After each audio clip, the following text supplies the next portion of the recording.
I guess, like, if you're leaving it in there, you don't wanna close your account, right? Like, you don't like, was there any is there any benefit to leaving your account open on Vendor? I mean, even if there's no orders coming in? Typically, you have co-op and MDF, and you have some fees that are going to come through even after you move to Seller Central. So you can't close your account until all of your orders are and invoices are paid and all of your co-op is reconciled. So you're going to most likely have to leave that account open anyway. We suggest leaving it open because you never know what the future may bring, and if you might change your product assortment, or you might find that Vendor Central has some benefits in the future that weren't there today. So we like to leave it open, and especially because of contribution. And so if you do close it, sometimes that contribution doesn't fully come over to Seller Central right away, and you can have some data issues. What do you mean by that, Lisa? I'll be Pete for a second. What do you mean retail contribution?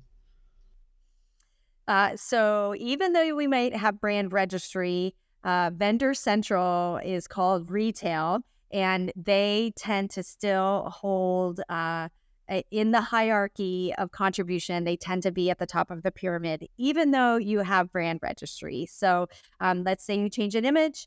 And you're trying to change it in your new Seller Central account that you've just moved that information over from vendor, and you might see that that image does not show. You really would have to go back to Vendor Central and put that image in both, as we recommend, in both spots.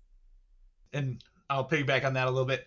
So, and just so you know, like if you are banging your head against the wall, like Lisa said, you're in Seller Central, you have this wonderful new dimension photo that you're trying to get uploaded. It's just not uploading. You make a case with Amazon, and they say something along the lines of, there's another retail contribution or retail contributor to this ASIN. That's what Lisa's talking about. So that means it's a vendor account pushing that image or blocking your change. So if you ever run into something like that, it could,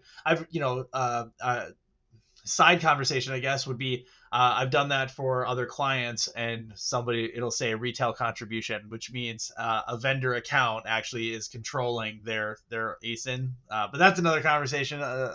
But basically, the takeaway here is just remember, if something's not changing on your seller account on an ASIN that was in a vendor account, chase it back in vendor.